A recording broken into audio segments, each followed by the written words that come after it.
సర్పంచ్లు అలాగే రైతులు మనతో పాటు ఉన్నారు.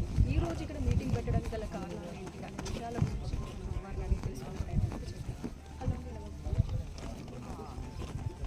మేడం, ఇక్కడ వీర్నపల్లి మండలంలో మధ్యమల్ల గ్రామంలో రాయన్ చెరువు ఉన్నది.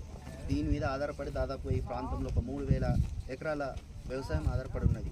మరి ఈ మన కాళేశ్వరం ప్రాజెక్టు ద్వారా, అదేవిధంగా ఇక్కడ మల్కపేట రిజర్వాయర్ ద్వారా, మరి ఏదైతే 9th ప్యాకేజ్ ఫండ్ల ద్వారా ఇక్కడ చెరువులు నింపాలనేటువంటి ఉద్దేశం కొద్ది గత ప్రభుత్వం కార్యక్రమం తీసుకుంది. ఆ గత ప్రభుత్వం తీసుకున్నటువంటి కార్యక్రమాన్ని ఇప్పుడు ఉన్నటువంటి ప్రభుత్వం వెంటనే దాన్ని బాధ్యతగా తీసుకొని ఈ రాయన్ చెరువులో నీళ్ళు అందించాలని చెప్పేసి మేము ఈ కార్యక్రమాన్ని చెప్పడం జరిగినాం. ఇప్పటికే గతంలో ఈ ప్రభుత్వం దృష్టి కూడా తీసుకుపోవడం జరిగింది. గతంలో అంటే ఇక్కడ ఫారెస్ట్ నుంచి అనుమతులు రావట్లేదని చెప్పేసి మన ప్రభుత్వం నుంచి ప్రభుత్వ అధికారులు చెప్తా ఉన్నారు.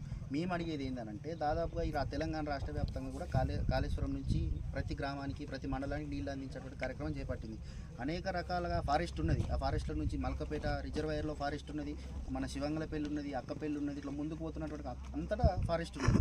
అక్కడ లేనటువంటి ఇబ్బందులు కేవలం ఇక్కడ ఎందుకు వస్తున్నాయని చెప్పేసి మేము ప్రభుత్వాన్ని ఈ సందర్భంగా అడుగుతా ఉన్నాం. దీన్ని బట్టి చూసుకుంటే మా మండలం పైన ఈ ప్రభుత్వాలకు చిత్తశుద్ధి లేదనేది క్లియర్గా కనబడతా ఉన్నది.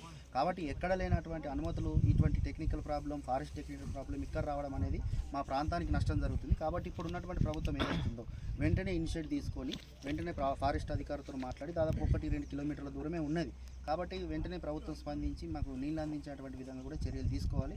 ఈ మా పక్క నుంచి వెళ్తున్నాయి వాటర్, అల్మాష్పూర్ నుంచి ఎల్లారెడ్డిపేట, గంభీరపేట మండలాలకు పోతున్నాయి. అక్కడ మా పొలాలన్నీ కూడా సస్యశ్యామలంగా మారుతున్నాయి. ఆ ప్రాంతం మాది మాత్రం ఇక్కడ బీటలు వాడిపోతున్నటువంటి పరిస్థితి ఉన్నది.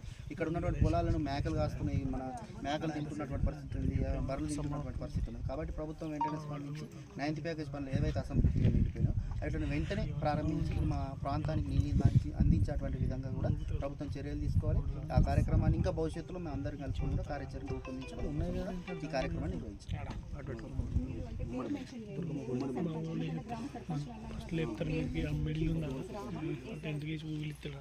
మేడం, మేము మధ్యమల్ల సర్పంచ్ పేట రవి. నేను ఈ రాయన్ చెరువు కోసం ఎన్నో రోజులు తిప్పలు పడ్డా